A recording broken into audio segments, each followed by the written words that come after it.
Tonight, we're examining a forceful national security address that blends military updates, media criticism, and political messaging into a single narrative. The speaker frames the conflict not only as a battlefield struggle, but as a broader fight over perception, how war is described, who controls the narrative, and what the public is asked to believe. At the center of this moment are escalating tensions with Iran, the role of the press, and the assertion that American leadership remains firmly in control. As we move through this speech, the key question is not just what is being said, but what it signals about how modern conflicts are communicated to the public. We will keep pressing, we will keep pushing, keep advancing, no quarter, no mercy for our enemies. Yet some in this crew, in the press, just can't stop.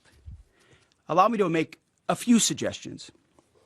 People look up at the TV and they see banners, they see headlines. I used to be in that business, and I know that everything is written intentionally. For example, a banner or a headline, Mideast war intensifies, splashing on the screen the last couple of days, alongside visuals of civilian or energy targets that Iran has hit, because that's what they do. What should the banner read instead? How about This section highlights a long-running tension between political leaders and the press during wartime. Media organizations like CNN are being accused here of shaping public perception through framing, particularly the choice of words in headlines and visuals. It's worth noting that headline language often reflects editorial judgment, not battlefield intelligence, and is designed to summarize rapidly evolving events. At the same time, government officials routinely emphasize strength and momentum to maintain public confidence. The challenge for viewers is media literacy, separating verified facts from rhetoric on both sides. So how should audiences interpret competing narratives? As bias, strategy, or simply different lenses on the same reality? Iran increasingly desperate? Because they are. They know it, and so do you, if it can be admitted. Or more fake news from CNN. Reports that the Trump administration underestimated the Iran war's impact on the Strait of Hormuz. Patently ridiculous, of course. For decades, Iran has threatened shipping in the Strait of Hormuz. This is always what they do, hold the strait hostage. CNN doesn't think we thought of that. It's a fundamentally unserious report.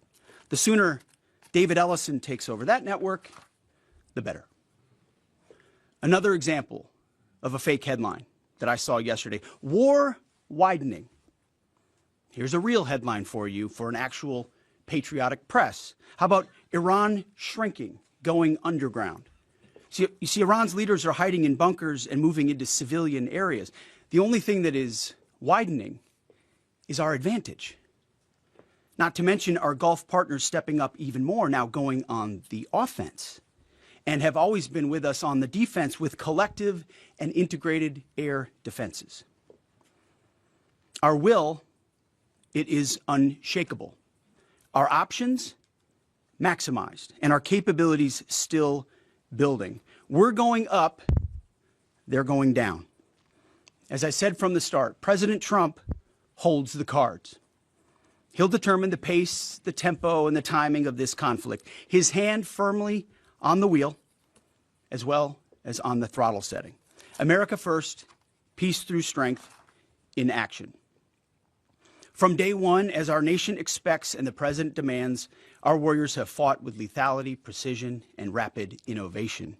In fact, today will be, yet again, the highest volume of strikes that America has put over the skies of Iran and Tehran. The number of sorties and number of bomber pulses, the highest yet, ramping up and only up. And quantity has a quality of its own as we continue to ramp up. Every tool of AI, of cyber, of space, EW, counter-UAS, you name it, we're employing it. Blinding, confusing, and deceiving our enemy. Because we know who the good guys are here. And the American people do too. And that makes my job simple.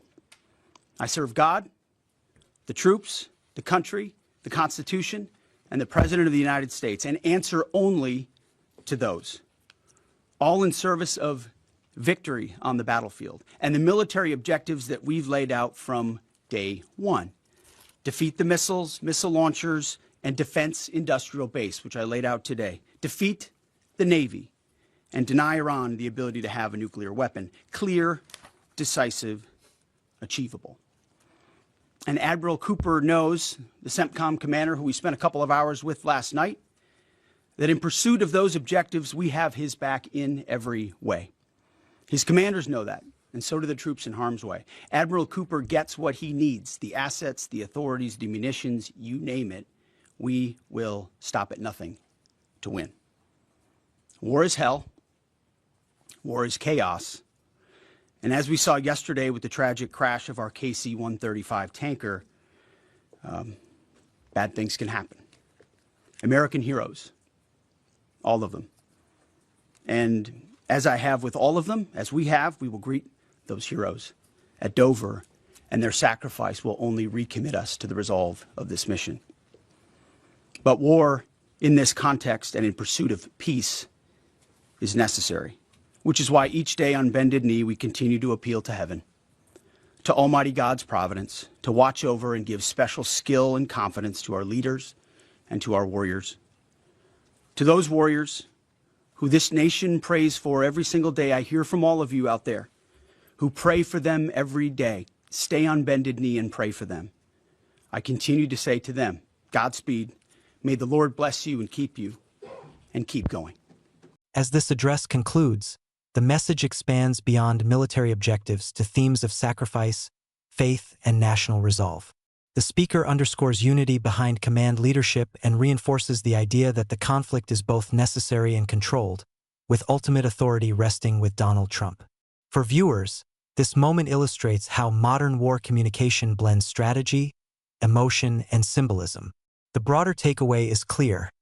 In times of conflict, language matters as much as action. What do you think? Does this rhetoric reassure the public, or does it risk narrowing debate? Share your thoughts in the comments, and if you value calm, fact-based analysis like this, don't forget to like, share, and subscribe for more in-depth breakdowns of the stories shaping global politics.